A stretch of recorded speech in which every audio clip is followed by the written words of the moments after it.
Olá, pessoal. Estamos iniciando o nosso Papo Easy de hoje. E esse Papo Easy, ele é um Papo Easy especialíssimo. Como eu diria, sensacional.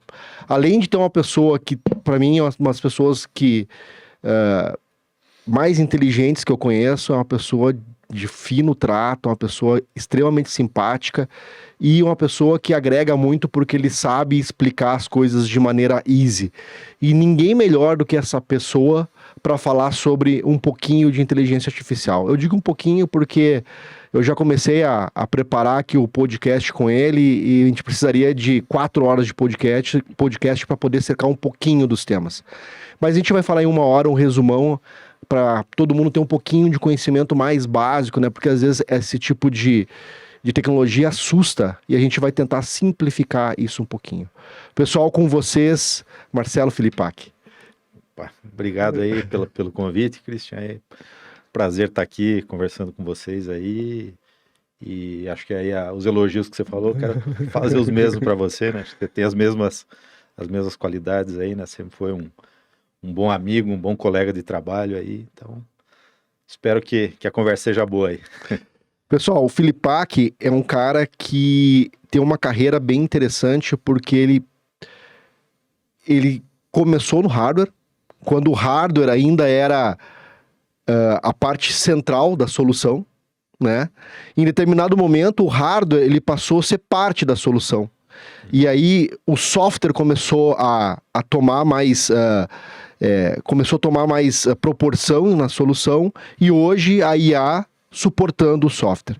Mas lá no início, até um cara que quando eu vou querer falar sobre alguém que entende do assunto, eu falo, puxa, o cara viu uma placa eletrônica, começava a piscar o olho dele, ele tá vendo os elétrons e os prótons conduzindo aqui na trilha elétrica, assim, né? Então, muito obrigado, Filipac, muito obrigado que tá aqui conosco. Se você sabe, né, a sua presença, a sua sempre instigando, fazendo perguntas inteligentes para nós, para o Juliano, para a Andressa, sempre nos ajuda a evoluir cada vez mais. E eu queria, cara, começar, né? Eu pensei em fazer lá o Filipac menino, lá né, começando e tal, mas eu vou evoluir um pouquinho mais. Eu quero que você fale um pouquinho pra gente, antes de a gente começar a falar de IA, um pouquinho dessa transição do hardware para esse mundo mais do software. Como é que foi isso na tua carreira? Então, você falou que não ia perguntar quando era mais menino, né? Mas assim, eu sempre gostei muito dessa coisa de até autorama, de motorzinho. Saber eletrônica, não? Também, mas é pouco até. Porque eu gostava também bastante de matemática, dessas coisas. Então, eu tinha esses dois mundos aí. Onde é que você tem hardware e matemática? Na computação. Então, a primeira vez que eu vi um computador, os computadores eram ligados na televisão ainda, eu fiz peguei um programinha pronto ali, que ficava um besourinho andando na tela ali, com um caractere ASCII, né? Cara, aquilo assim, um negócio que, se hoje mostrar pra minha filha, eu falo, cara, aquilo assim, meio que bugou minha cabeça. Falou, cara, como é que esse negócio tá, uma coisa andando na televisão aí, né, cara, tipo, então, digamos assim, eu até achei que inicialmente eu ia gostar mais da programação até do que do hardware, né? Mas daí, enfim, fiz engenharia eletrônica e quando o meu primeiro estágio foi na Bematec, né? Então, quando eu entrei na Bematec ali, eu fiz umas gigas para a linha de produção. Até já tinha umas plaquinhas, um negócio de telex na época ainda, né? Aí, era difícil de ter repetibilidade naquelas coisas. Daí eu fiz uma plaquinha lá que media os sinais lá, enfim, né? E automatizava o processo de ajustar os botões ali, né? Então, assim, é tênue a separação entre o que é hardware e o que é software, né? Daqui a pouco você fala, esse problema eu resolvo programando. Esse aqui eu preciso de ter um negócio que atue, que consiga capturar sinais e tal, né? Então, estou falando aqui na Bematec, particularmente de impressora, né? Então, uma impressora tem vários elementos ali, ela tem que se comunicar com o computador para receber a informação que tem que ser impressa. Então, tem um tipo de coisa para fazer ali. Depois você tem que controlar a velocidade da cabeça que vai imprimir ali, porque se ela for muito rápido, sai muito fraco, se for muito lento pode queimar, porque não... Enfim, Então, assim, apesar de ser um sistema, entre aspas, relativamente simples, assim, tem um quê de robótica também ali e tal, né? Uhum.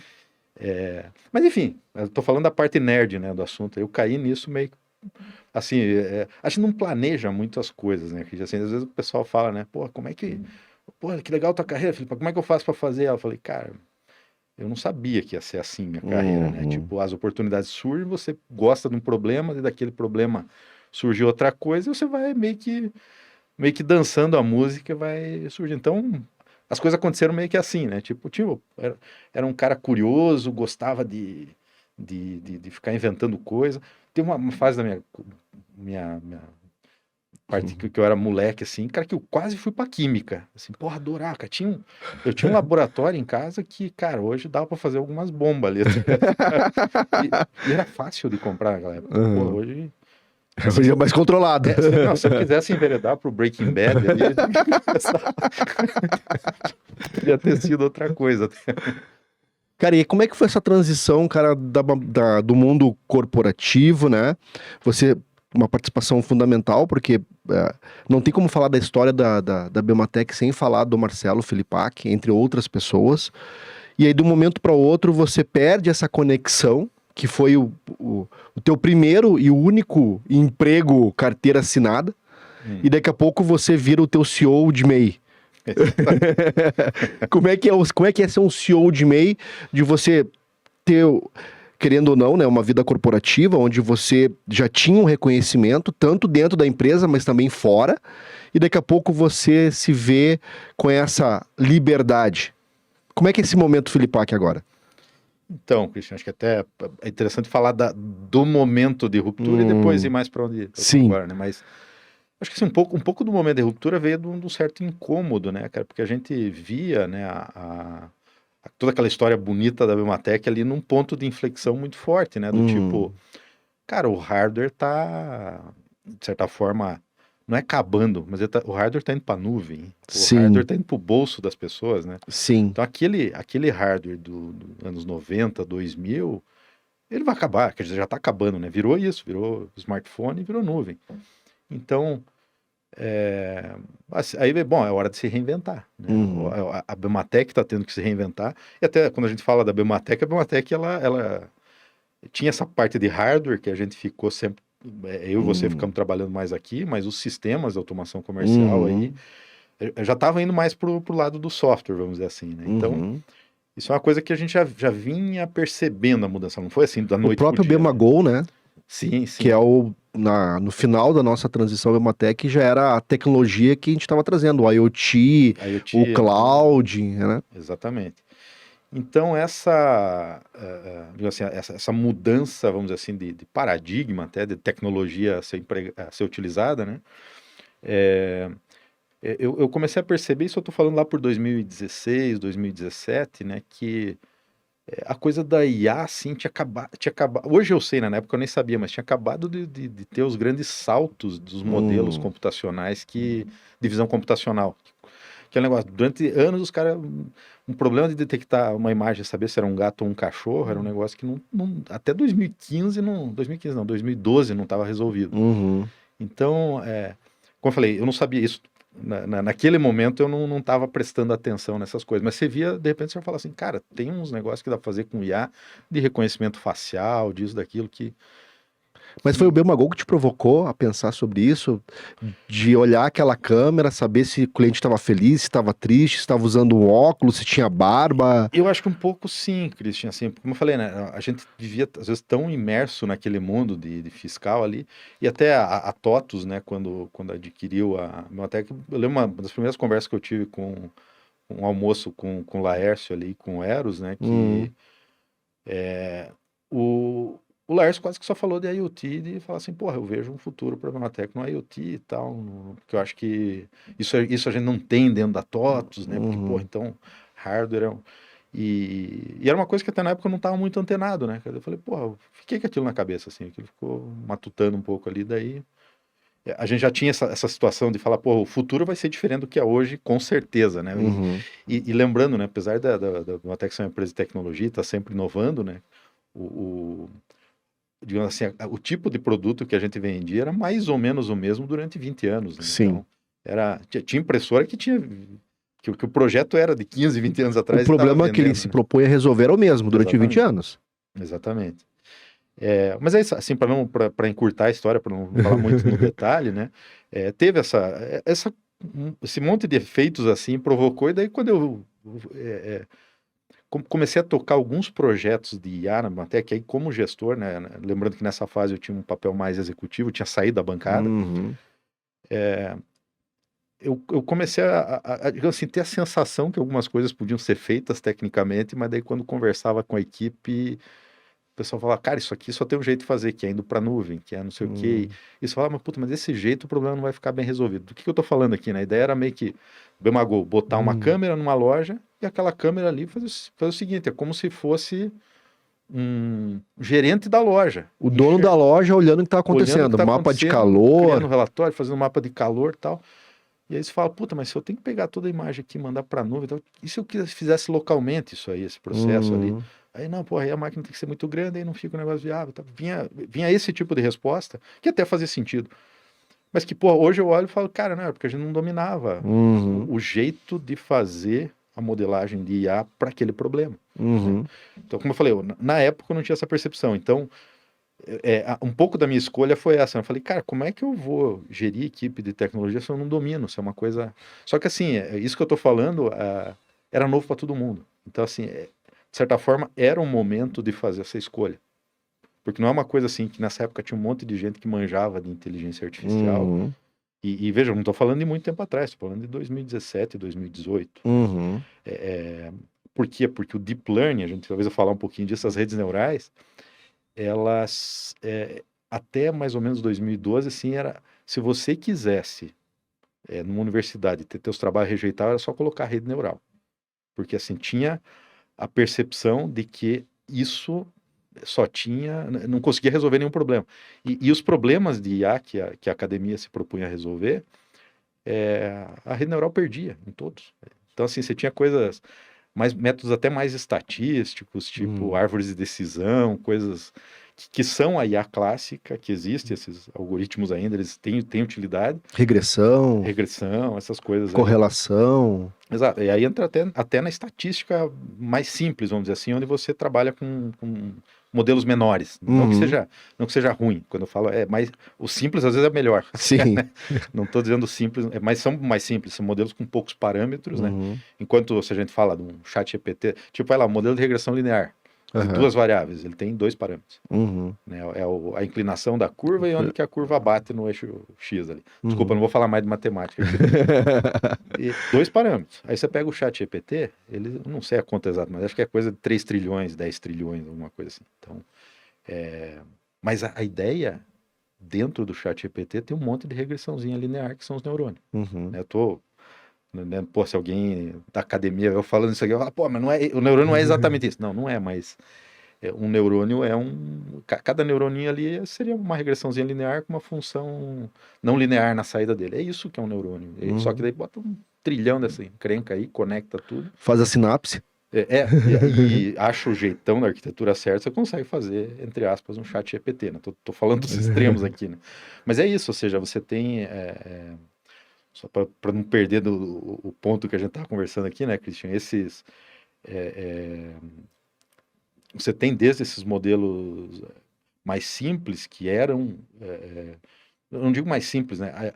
Quando chegava na academia, na rede neural, o pessoal falava, cara, isso aí... Já tentaram treinar essa encrenca aí, não vai, esse negócio não sai do lugar, né? Então, lá por 2012 é que teve uma rede que se chama AlexNet, tá? Que foi a primeira rede...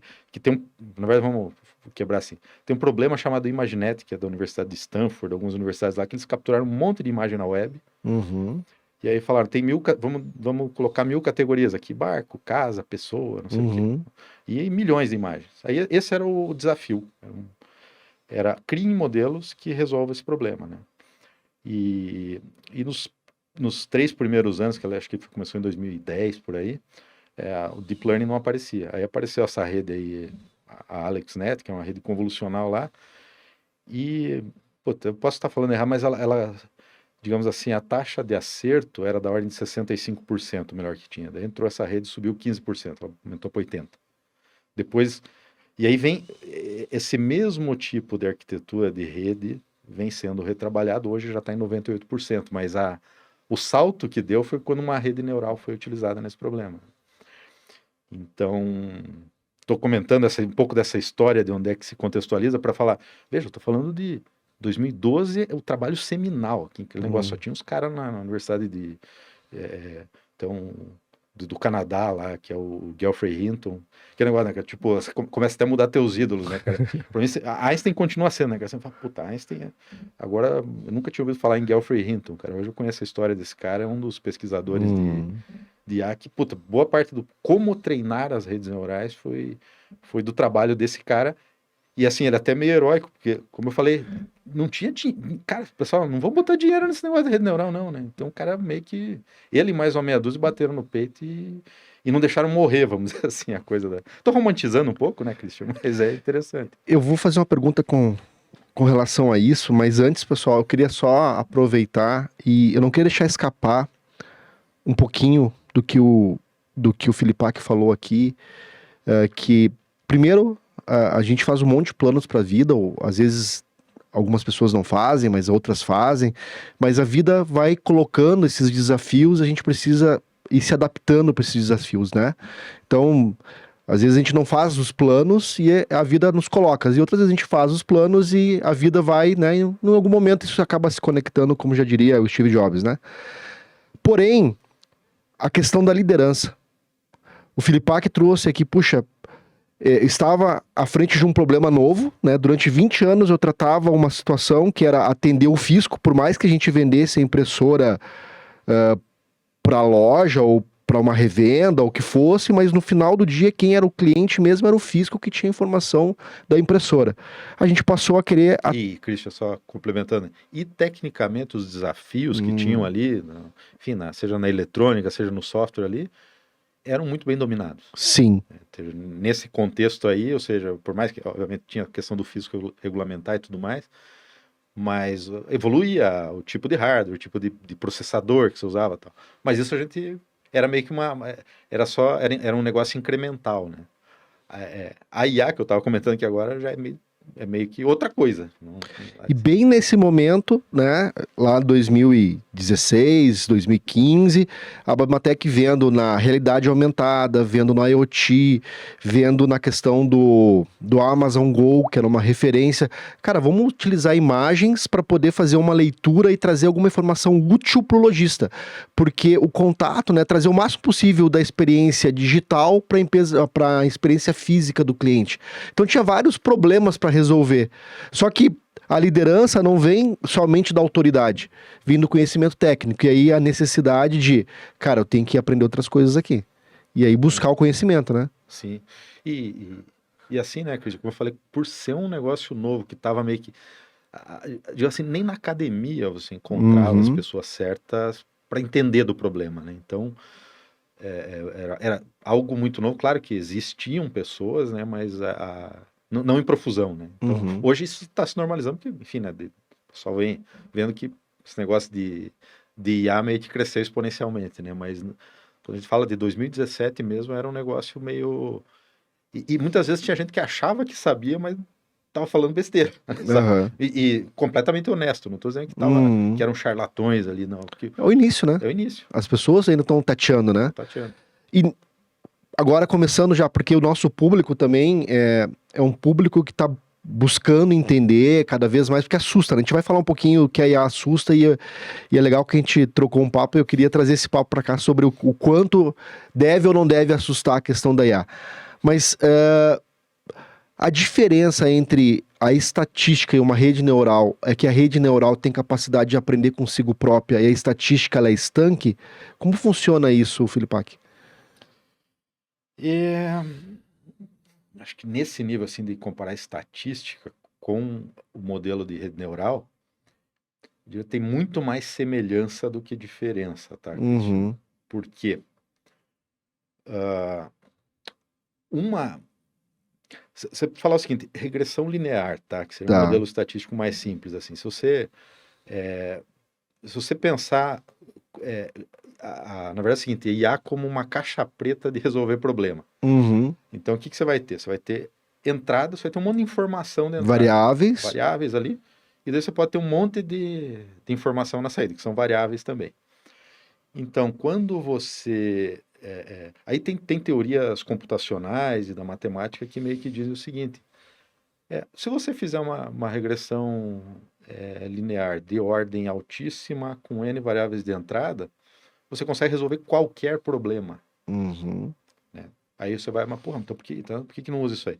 Porque na hora que você coloca isso, né? Opa, de ordem maior, você começa a ter fatoriais, aí começa, você fala, puta, o número de variáveis que digo assim, o número de memória de computador que eu preciso disso vai ser maior do que a quantidade de átomo do universo. Então você fala, pô, ok, na teoria isso mostra que funciona. O que a rede neural faz? A rede neural você fala o seguinte, opa, vamos pegar um modelinho, colocar várias camadas, botar umas não linearidades nela, então ela vai conseguir ir até um nível de generalização desse problema aqui. Uhum. E aí a dificuldade daí que vinha era treinar, eu falei até do Geoffrey Hinton aqui, daí foi surgindo técnica para treinar. E aí é o seguinte, em vez de você trabalhar com esse problema que explode, né, o tamanho do modelo, você consegue fazer experimentos com modelos menores. Então, na essência, uma rede neural é um tipo de modelo estatístico, só que é um modelo com mais parâmetros. Então assim, como eu falei, tem muito mais semelhança do que diferença, né? E vai mais ou menos assim, é só a gente olhar pra gente mesmo, né? Você fala, cara, o que na Isso que eu ia te essência... pedir. na Fazer essa essência... relação entre inteligência IA e nós, né? Você pega um neurônio sozinho não é nada. Tipo uma célula tira do que, pô, tu fala, cara, isso aqui que dá inteligência pro ser humano. Vai falar, nem fudendo. É a rede. Uhum. É É o conjunto. o conjunto ali que é capaz de aprender. Uhum. Aí você perguntou se aprende sozinho. Não aprende sozinho. Mas ao mesmo tempo, sim, aprende sozinho. Tá? Por que dessa dicotomia ainda? Tem vários tipos de IA. Também é aquela coisa, né, cara? IA vira uma palavra meio que é que nem se eu falar de matemática. Não, vamos falar de matemática. Você fala, não, você quer falar de álgebra, de cálculo? Sim. Então, mas vamos lá. Uma coisa que abrange um espectro amplo da IA é o que se chama de aprendizagem supervisionada. Que é mais ou menos o seguinte: bom, eu tenho uma caixa preta, eu tenho que resolver um problema. Então você coloca os dados de entrada e diz qual é a saída esperada. Uhum. Então você pega um monte desses dados, daí o treinar a rede é fazer ela aprender a resolver esse problema. Depois que ela aprendeu, é muito difícil, não é impossível, mas é muito difícil saber o que ela aprendeu. Mas ela resolve o problema. Então esse aí que vem um pouco, mas esse negócio aprendeu sozinho. Ela aprendeu, ela consegue resolver o problema e eu não consigo entender exatamente. Isso acontece em alguns tipos de modelagem. Quando você pega o ChatGPT, por exemplo, ele tem muito disso, porque é muito grande aquele modelo, não dá para entender. Uhum. Agora, quando você pega, por exemplo, uma rede de reconhecimento facial, uma rede convolucional, você consegue olhar lá dentro dela, o que ela está fazendo lá. Aí você olha aqui, ela aprendeu uma sequência de filtros aqui que está detectando o olho. Então eu falo, pô, para ser gente tem que ter olho. Né? Então, opa, já vira uma feature importante para o modelo estatístico que está lá no finalzinho. Entendi. Esse negócio é uma pessoa. Né? Por exemplo, um problema bem importante que na década passada não era bem resolvido era justamente conseguir recortar exatamente onde está o rosto de uma pessoa. Hoje isso é um problema assim, fala, cara, você fala, pô, você está usando IA, se você tem um negócio que recorta a cabeça de uma pessoa, aquele negócio que tá de graça na câmera do teu computador ali, né? Mas é uma IA, é uma IAzinha que foi treinada para fazer aquilo. Então, aí que tá, né? Tem coisas que já tá. O problema digamos assim, é fechado, tá resolvido, eles falam, cara, usa esses modelos aí, pronto, né? Tem outros que você fala, não, puta, isso aqui eu só tô sendo o primeiro que tá tentando fazer esse negócio, uma IA para resolver ele. Aí muitas vezes você tem que. Aí faz sentido você treinar a rede, entender um pouco melhor disso que eu tô falando aqui, né? E o que esses tem modelos... de IA, né? Isso virou um assunto bem atual, mas o que tem de romantismo em cima disso e o que tem de realidade em cima disso? O quanto a IA está próxima de uma pequena indústria, por exemplo, Filipac? Tá, vamos deixar o romantismo para depois, então, né? Falar as coisas mais ficção científica para o final da conversa. Assim, uma das primeiras vezes que assim, eu tive levei um susto até para dizer, cara, foi uma visita num fabricante de computador em Taiwan. Uhum. Isso acho que foi mais ou menos em 2015, 2016. E, porra, eu entrei naquela linha de produção ali, puta, e mostraram como é que funcionava a produção das plaquinhas e tal. Cara, eu olhei aquela fábrica inteira, produzia, sei lá, 1.000 computadores por dia, tinha uma pessoa naquela fábrica. Então, fazendo um tipo de inspeção final. Na verdade, assim, Uhum. toda a inspeção era robotizada, todo o processo de montagem, todo o teste era robotizado. Então, assim, na indústria, eu acho que a IA já está também, como eu falei, já está presente até há mais anos, porque robô na indústria já está há algum tempo e tem algum tipo de IA para fazer Inspeções óticas, aquelas né? coisas. Para poder classificar se estava bom, se estava ruim. Exatamente. E aí que tá, né? Aí com as técnicas mais recentes pode ficar mais fina a inspeção. Uhum. Então, assim, tudo que você pensar é o seguinte, cara, que eu tenho um operador humano que usa o olho dele para fazer, cara, muito provavelmente uma IA pode fazer melhor. Uhum. Que ele... Então, assim, é- é- é- e esse é o tipo de, entre aspas, inteligência mais simples, né? Que é a inteligência visual. Você fala, pô, não é... A inteligência não é isso. Fala, não, pô, conseguir ver um negócio e dizer o que que é um tipo de inteligência. Né? Uhum. Tipo, já consciência é outra coisa, né? Então, assim, daí tem gente que às vezes faz essa confusão, né? Fala assim, "Não, essas máquinas não são inteligentes, são programas que fizeram aí e tal." É bobagem, que é inteligente sim. Uhum. Ela não é consciente, é diferente, né? Não sei se eu respondi a tua pergunta aí, Cristian, É, que é, você perguntou como usar na indústria, né? é Então, o quanto próximo isso da indústria, no sentido, puxa, eu sou um médio industrial e tal. O que que eu preciso para poder ter IA e o que que a IA pode me ajudar? bom, falamos aqui em processos de qualidade de inspeção, eu acho que dependendo do tipo de produto, esse exemplo que eu dei da placa de computador, de achar anomalias ali, Hum. na verdade, procurar anomalias no processo é um negócio, Uhum. acho que é um campo, né? Como a gente falou, né? IA você pode abrir, ramificar. Impurezas dentro de uma garrafa de Coca-Cola. Exato. Hum. Você pode botar, você pode, digamos assim, pensar num outro tipo de IA agora, só para a gente falar de outra coisa. Isso. Você consegue fazer, de repente, um modelo da tua linha de produção, tipo assim, um programa de computador, tipo um videogamezinho ali que simule o que está acontecendo, que faça o que está acontecendo. E aí você tem que tomar decisões, por exemplo, de ordem, de coisas na linha de produção. Tô dando um exemplo aqui. Achar o melhor sequenciamento. Achar o melhor sequenciamento. Você pode, a partir da simulação, falar, agora eu vou treinar uma IA para explorar esse universo E aqui e achar o achar as melhor. combinações possíveis. Muitas vezes você tem um negócio que o tamanho da exploração é muito grande e esse problema pode ser relevante, né? Então, Aham. depende, obviamente, da complexidade da tua linha. Às vezes você bate o olho e você já sabe qual que é a melhor solução, mas às vezes não é Uhum. assim, né? Então assim, a IA para tomada de decisão e para planejamento, assim, é um outro tipo de IA. Como eu falei, eu estava falando aquele exemplo de treinar, né, uma rede assim, você tem o dado da entrada e o dado da saída. E quando você não tem o dado da saída? Uhum. Se você tem um modelo, você explora. Você pega, assim, a pessoa deve ter visto alguns vídeos daquela, acho que é, puta, Boston Dynamics, que tem que provavelmente aparece uns robozinhos dançando e tal. Sim, sim, já vi. Você pega, você fala assim, qual é uma dificuldade, assim, a clássica da robótica? Eu vou O falar de coisa equilíbrio. na engenharia. Na verdade é o seguinte, é um negócio aprender, é repetibilidade até, porque cada robô que você montar vai ter uma fricção um pouquinho diferente da Aham. outra e tal.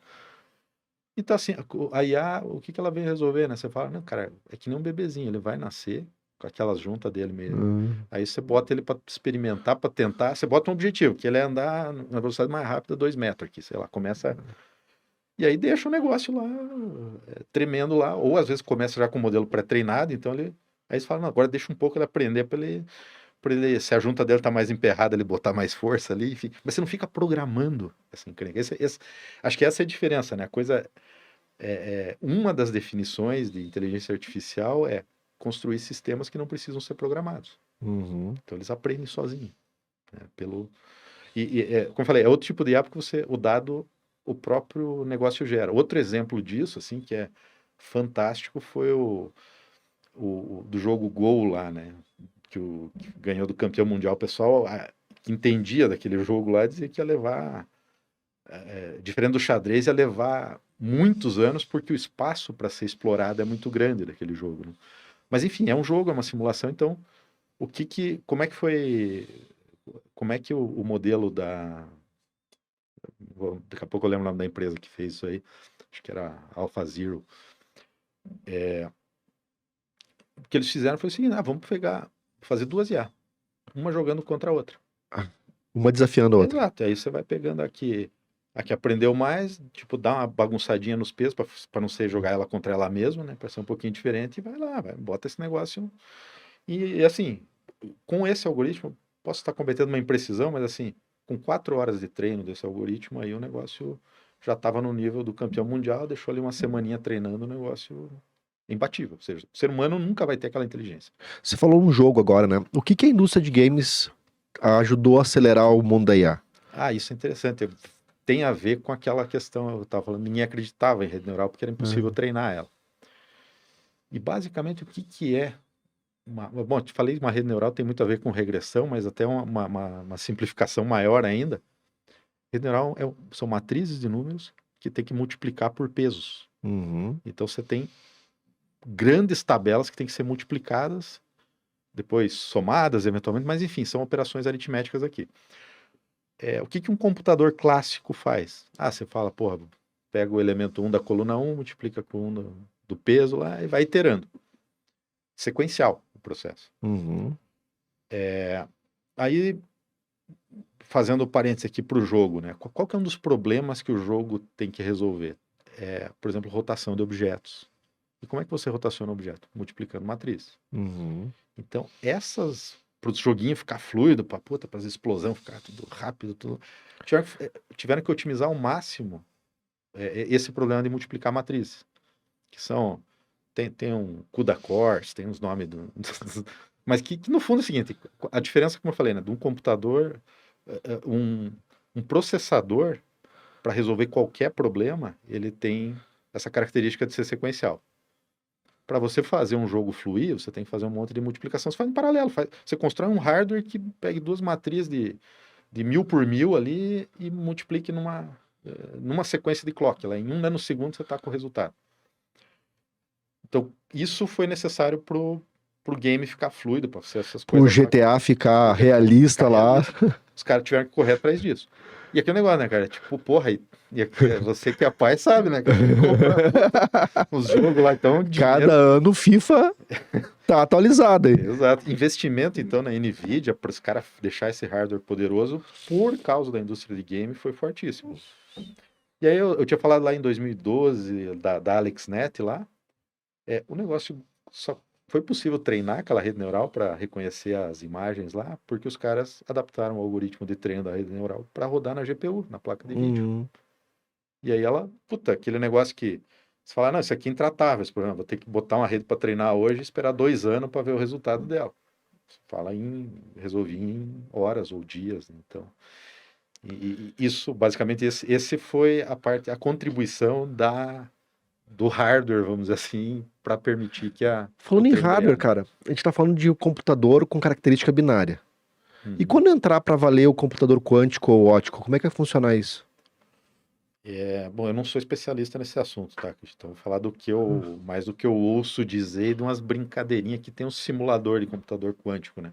Mas uma característica do computador quântico é um paralelismo quase que infinito. Sim, entre 0 e 1 tem infinitas possibilidades. Então, eu já li a respeito que o processo de treino de rede neural, veja que eu estou falando aqui, ele é semanas, quando o problema é complicado. Mas assim, quando você compara o processo de treino de uma rede neural com o tempo de inferência, que é só executar, é isso. Às vezes, para treinar uma rede, você tem que levar semanas rodando. Uhum. E para ela rodar uma inferência que ela roda em 1 milissegundo, ela te dá a resposta depois que ela está treinada. Então, ela tem, esse o tipo de característica, né? Então, o computador quântico, eu acho que para treinar redes, ele pode ser revolucionário. Tá? Se realmente a coisa funcionar, ele pode, enfim, nessas coisas que vai lá, para treinar um chat GPT aí, o pessoal, diz que, cara, precisa de uma Itaipu, entre aspas, né? Precisa de um monte de energia, porque é um monte de máquina, hora para treinar um modelo que tem trilhões de parâmetros, né? Não sei se vai consumir energia, o computador quântico com certeza consome, que tem que ser resfriado ao extremo lá. Sim. Então, mas acho que até a parte de energia, não sou especialista para dizer se vai melhorar ou não isso.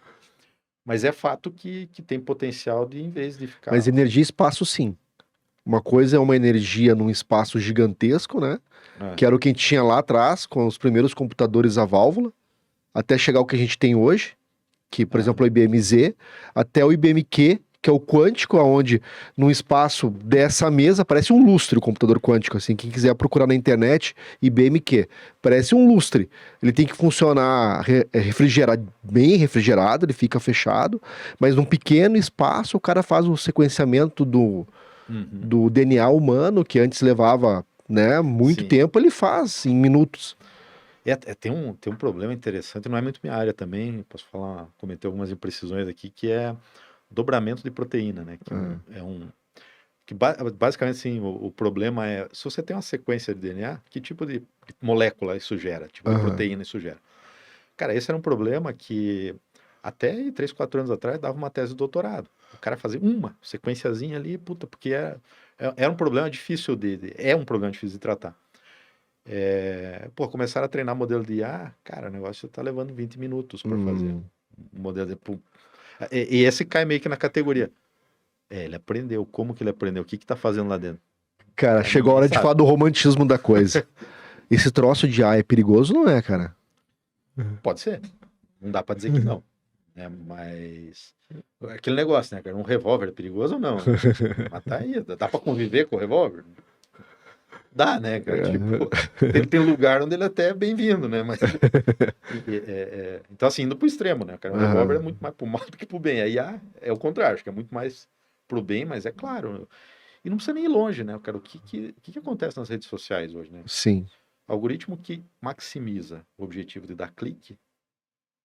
É só a gente pensar, né, cara? Se você vê fofoca no jornal, você vai clicar naquela merda. Sim. Qualquer pessoa. Pra chamar. Então, assim, o que vira o jornalismo? Vira porque, o cara quer vender anúncio, quer vender o escambau lá. A disputa pro clique. Exato. Então, assim, esse tipo de IA, que é, cara, o que dá muito clique, cara, vai gerar só fofoca. Então, já começando aí, né? Tipo, essa IA básica, que até veio antes das redes neurais, que é para tentar maximizar clique, já causa um estrago hoje na sociedade, se a gente falar. Então, a gente tem que estar atento. Mas ela vai substituir o emprego das pessoas? Por exemplo, funções repetitivas. Vai. Programador, ele pode ser substituído no futuro por uma IA? Eu tendo a dizer que não. Mas é o seguinte, o programador que não usar IA como ferramenta vai ser aquele cara assim que é considerado um artista, talvez, né, cara? Vai ter valor assim, porra, o cara consegue fazer sem IA. Vai ser nesse nível, sabe? Vai ser, vai ter valor pela excentricidade, não pelo resultado entregue, ou até pelo intangível, que a gente tava falando até no almoço ali na questão do livro do Sapiens, do Harari, que o ser humano às vezes enxerga... Se um monte de gente acredita numa coisa, aquilo é verdade, entre aspas, né? Fala, o dólar existe? Não existe. O dólar é uma convenção que todo mundo resolveu acreditar, e por isso ele funciona. Isso está no Sapiens, lá não vou entrar muito no detalhe, mas essa característica assim, do ser humano, é isso que faz a gente ser ser humano, esse é o ponto, né? E acho que aí também cai num ponto, né? Você fala, essa, entre aspas, imperfeição do ser humano que eu não vejo muito por que uma IA enveredar por esse caminho. A IA pode ser melhor do que o ser humano e resolver problemas, mas não é um ser humano. Esse é o ponto. Então, falando de emprego daí, né, eu falei veementemente que sim, né, vai acabar com os problemas, com muitos dos empregos que a gente tem hoje, mas vai criar outros tipos de emprego. Tá? Eu vou dar um exemplo que eu acredito muito. Ou vai liberar as pessoas, porque também, eu lembro lá atrás, quando eu comecei a usar o primeiro BlackBerry, e antes do BlackBerry tinha um Samsung com tecladinho também e tal, no tempo que a Nokia era a campeã de vendas. Cara, esse negócio celular que pode responder e-mail e tal, vai acelerar, e você vai ter muito mais tempo na tua vida, porque as coisas que você hoje demora, só que no final a gente acabou tendo Sim. a empresa foi para casa com a gente. Isso de liberar as pessoas é o seguinte, que tipo de coisa que, cara, assim, tem mais valor na vida, né, gente, se a gente pensar, né? São as relações de um ser humano com outro ser humano. E aí você pensar, puta, o que que muitas vezes, cara, no fim da vida, a gente às vezes acaba tendo que fazer até com os nossos pais e tudo, né, cara? Bota num asilo. Uhum. Por quê? Porque não tem gente para cuidar. Ou porque você não tem tempo para cuidar. Então até eu olho um pouco disso. Eu falo, pô, não seria muito mais digno a gente ter esse tempo e ter a percepção de que isso é muito digno, que é Tem um cuidar de valor. uma outra pessoa e tudo mais, né? Uhum.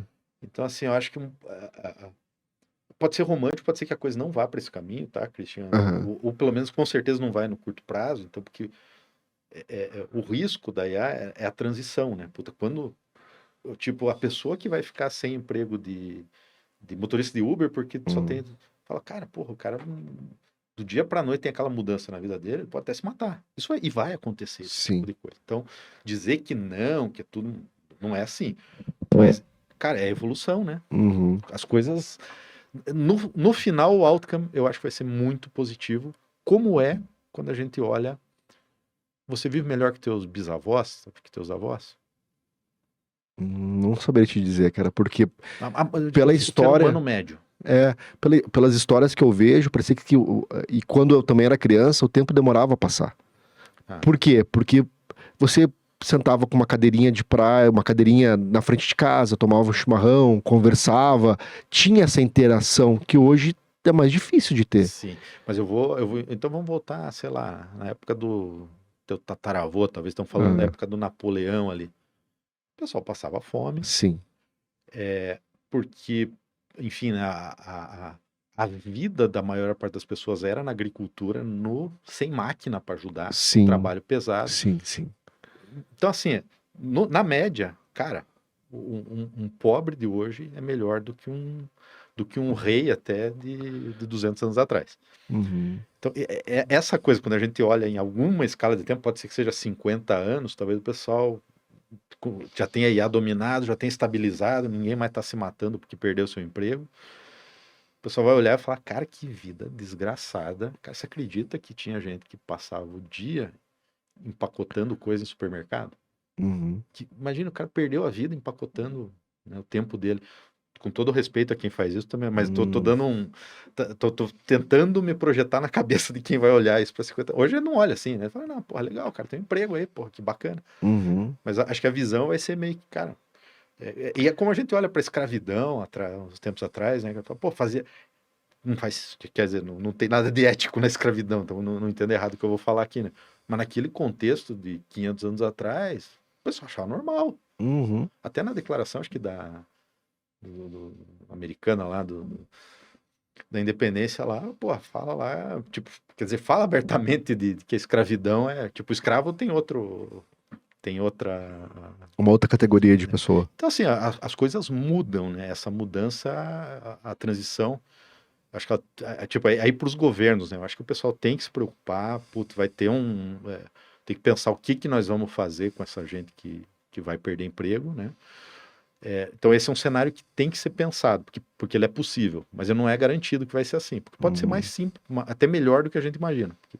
Exemplo, né? Pode ser que você crie mais oportunidade de emprego do que o que tem hoje. uhum, Porque, de certa forma, aquele negócio, se você sabe usar bem um chat GPT, você não precisa ser tão inteligente. uhum, Se você tem umas ideias boas, mas não consegue executar, porra, às vezes você vai na IA lá, ela te resolve o problema. uhum, Então mesmo para empreender vai ser mais fácil, né? uhum, Então acho que assim, é bom olhar a coisa nesse viés, né? Tipo, pode ter um impacto negativo, e acho que isso é coisa para os governos se preocuparem, né? Acho que no limite aí, acho que tem que até começar a ter mais assistencialismo em alguns momentos, em algumas coisas, mas eu acho que tem muito mais, tem muito mais para contribuir para o bem, para a eficiência, do que para tirar as pessoas dessa semi-escravidão que a gente vinha falando sim, e permitindo aquele negócio, né? Porra, permitindo a gente cuidar dos pais da gente, em vez de ficar, uhum, né, tipo, retribuir tudo que eles fizeram pra gente na infância, coisa que muitas vezes, hoje não é a regra, né? Hoje, em geral, você fala, não, cara, tem que continuar trabalhando e os velhos lá que se virem, né? né? Até para poder pagar as contas e fazer com que tudo aconteça, né? Exatamente. Mas e o risco da IA tomar decisões por si própria que possam afetar a vida das pessoas e das empresas? Então, tem alguns livros muito interessantes sobre isso. Vou falar dois aqui. Um chama Vida 3.0 e outro chama Superinteligência, tá? Então agora a gente está entrando. Eu gosto de separar bem o papo. Até agora eu estava falando de coisas reais de IA. Agora a gente Uhum, está falando de coisas do que pode vir aqui para frente. E daí aí ninguém sabe se nós estamos falando de 20, 50, 100 ou 200 anos para frente, tá? Tem uma ideia, vamos dizer assim, que é o seguinte: bom, essas máquinas que pensam, elas podem evoluir a um ponto em que ela é capaz de construir a próxima versão dela mesma. uhum, E se ela é capaz de fazer a próxima versão dela mesma, ela vai fazer aprimorada e aí então, você perdeu o controle até da construção da máquina, né? Então, uhum, isso aqui é o conceito de singularidade da superinteligência. Então, nesse momento muito rápido, a máquina constrói a versão próxima dela, muito rápido você vai ter uma IA que, cara, assim, vamos dizer, é muito difícil quer dizer, impossível para o cérebro humano, para nossa inteligência entender o que se passa lá dentro. uhum, Então é mais ou menos como dizer assim, cara, a gente, entre aspas, foi Deus e criou, mas aquilo que você criou vai ser muito, tipo, vai olhar para você e vai enxergar umas formiguinhas ali, cara. O que uhum, essas formiguinhas estão fazendo? Então, existe essa, como eu falei, estamos um pouco no mundo da ficção aqui, Christian, uhum, mas existe gente séria que aventa essa possibilidade, então fala, olha, quando você tiver uma inteligência artificial capaz de fazer isso, é bom a gente entender bem para que os objetivos dessa inteligência estejam alinhados com o que é importante para o ser humano, porque senão esse uhum. negócio pode, enfim, né, pode falar assim, cara, porra, vocês são um câncer no planeta Terra aqui, vamos eliminar vocês, né? Cara, voltando então para as questões do dia a dia, eu queria tentar fazer uma amarração até porque a gente se propõe, né? A gente, eu digo, a Easy 360, que é trazer a melhor orientação possível de previsão de demanda para o pequeno e para o médio industrial.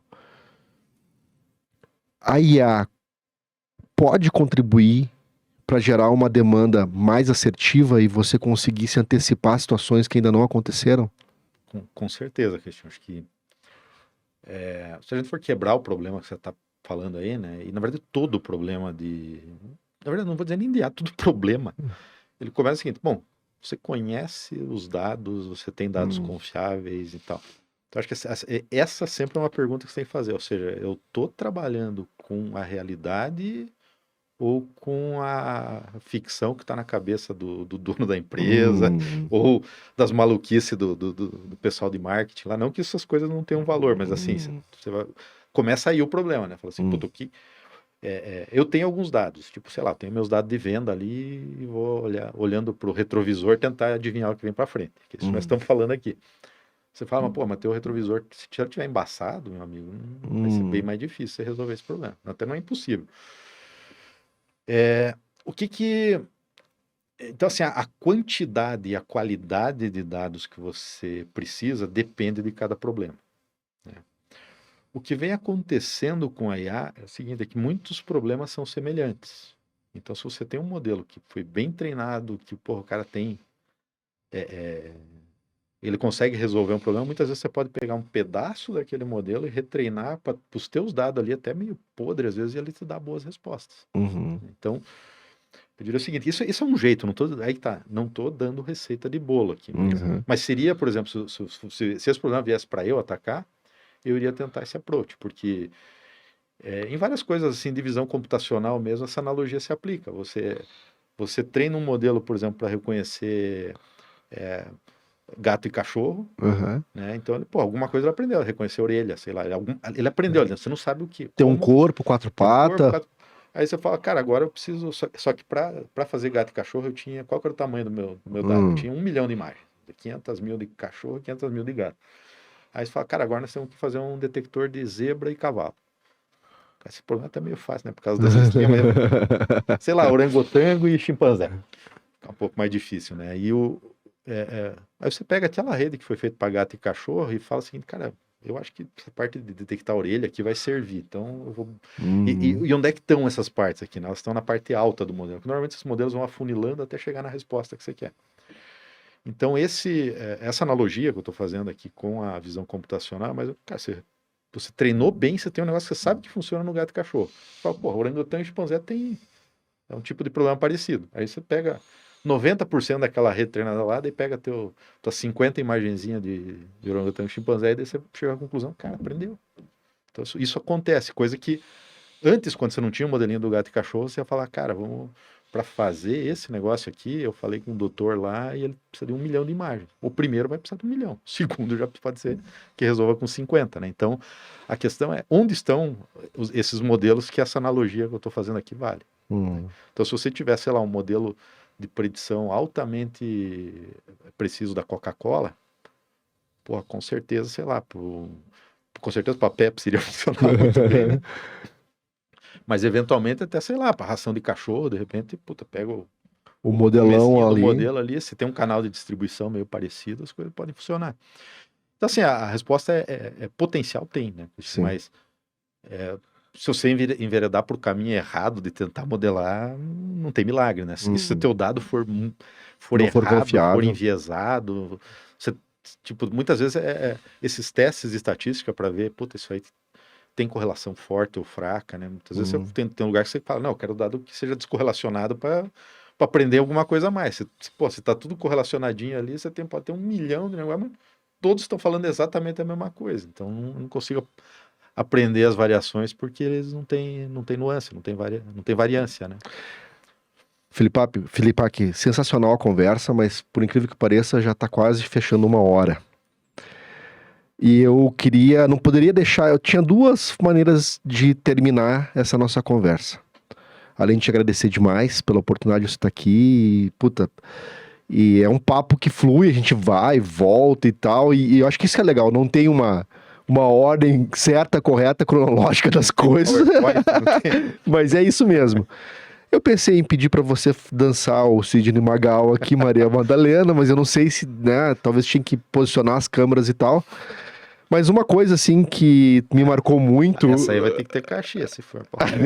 Santa Rosa Madalena. Santa Rosa Madalena. A gente vai fazer um outro podcast para terminar desse jeito aí.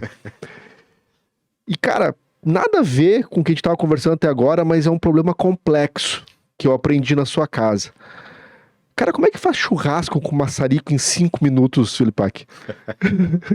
Você tá falando do negócio francês lá, né? Sous vide. Sous vide em francês é a vácuo, né? Então, até interessante, depois que você aprende essas coisas, você vai ver a história, né?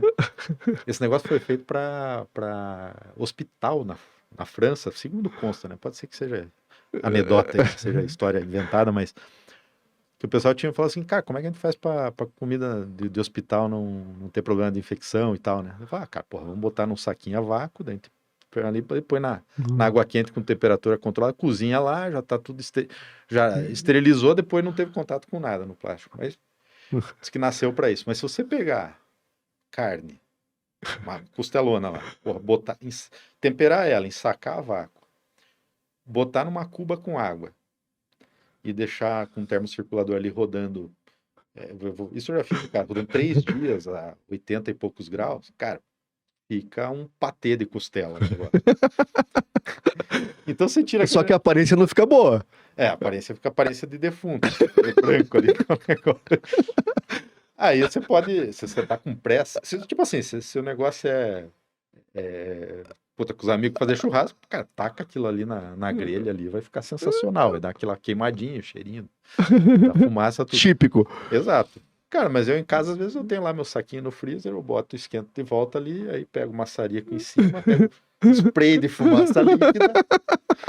Cara, resolve. É o gaúcho gourmet. Sensacional, Felipac. Cristian, obrigado por me receber aí. Foi um prazer, cara. Show de bola, cara, muito legal, cara, e já fica agendado um próximo, né? Vou te convidar pra gente continuar desenvolvendo aí, que tem assunto pra caramba, Beleza. cara, sensacional. E assim, né, que a gente falou um pouco de tudo aqui, né? Como eu falei, né? Às vezes é legal pegar um problema de como é que ela pode resolver e não tentar generalizar, né? Cada caso, como eu Sim, falei, é uma disciplina muito ampla e você pode, as aplicações, dependendo do problema, o jeitão da IA é diferente e tudo mais, mas a caixa de ferramenta é ampla. exatamente. Mas enfim, né, cara, que é um negócio, se você pensar, puta, a gente tem um negócio de 1,5 kg aqui na cachola aqui, né? Que resolve um monte de problema. E aí meio que tá indo para esse lado, né, cara? Consegue resolver problemas múltiplos, né? Então é escolher a arquitetura certa e os dados E certos aplicar. e aplicar. Sensacional. Pessoal, encerrando aqui mais um podcast, espero que vocês tenham gostado. Aqui a conversa com nossa é direta, é easy, e a gente sempre procura trazer um tema da atualidade, né? Hoje com nós aqui o Marcelo Filipac. Mais informações sobre o Filipac a gente vai deixar aqui no final do nosso vídeo, o LinkedIn dele, né? Quem quiser mandar uma mensagem pro Filipac, trocar uma ideia aí, o Filipac também responde. E querer encontrar nós também, pode encontrar lá no nosso site, que é o www.hk360.com.br, e a parte de treinamento, formação de planner no www.ct360.indiedeindustria.br. Um grande abraço e até o próximo podcast. Se você gostou do vídeo, não esquece de compartilhar, nos seguir nas redes sociais HK360 e Easy360. Todas as informações estão aqui embaixo, ó, na descrição. Até o próximo vídeo.